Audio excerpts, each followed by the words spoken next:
Mega అదేమి Harpic lotion తెచ్చుకోవడం అనేది మన జీవన ప్రమాణాలని పెంచిందని నమ్ముతున్నటువంటి స్థితిలో ఉన్నాం మనం.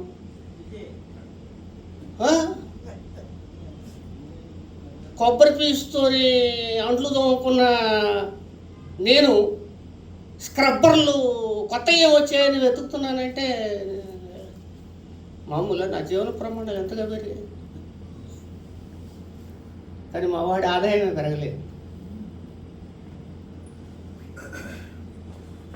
వస్తు వినిమయ సంస్కృతిలో, వస్తు వ్యామోహ సంస్కృతిలో మనం కూడా వినియోగింపబడ్డాం.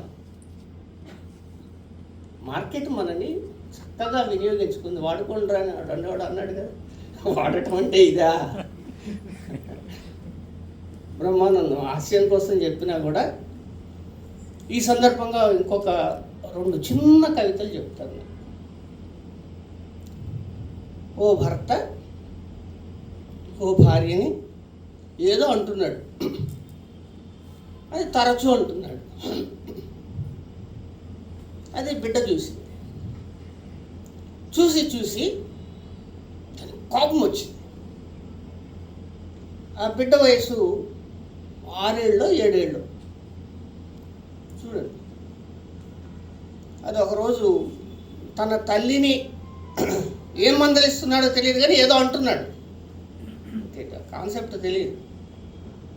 ఈ కవిత ఎవరిదో నాకు తెలియదు, నాది కూడా కాదు.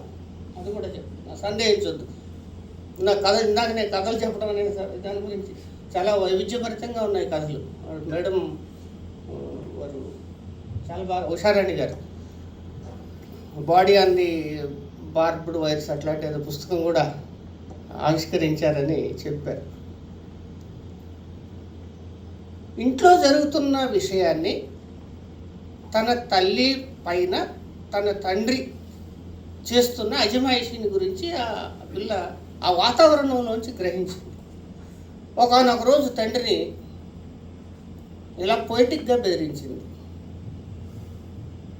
పోనీ నేను పొయిటిక్గా బెదిరించిందని అన్వయిస్తున్నాను నేను. నువ్వు మా అమ్మని తిట్టావనుకో అనే మాట కూడా పలకటం రాదమ్మాయికి. నీ నున్ని అంటే లుంగి, నీ షర్టు, నీ ప్యాంటు, నీ బెల్టు చిన్న వర్షం, ఏంటది చిన్న వర్షం ఉన్నో పెద్ద వర్షంలో పడేస్తా. అప్పుడు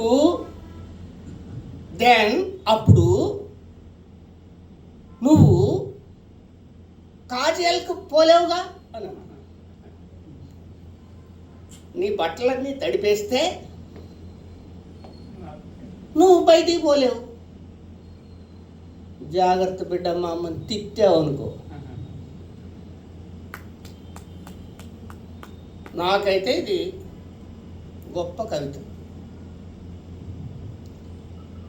ఏంటంటే దాన్ని నుంచి తీసుకున్నాను నేను. ఏం తీసుకున్నాను? ఆ పిల్ల ఏం చెప్పదలుచుకుంది? నువ్వు మా అమ్మని అనవసరంగా బాధిస్తున్నావు, మాటలతో వేధిస్తున్నావు, మా అమ్మని ఇంట్లోనే ఉంచావు, నువ్వేమో టింగు రంగా అంటూ బయటికి పోయిస్తున్నావు, నీకు సామాజిక జీవితం లేకుండా చేస్తాను రా కొడక నా తండ్రి అని నమ్మి.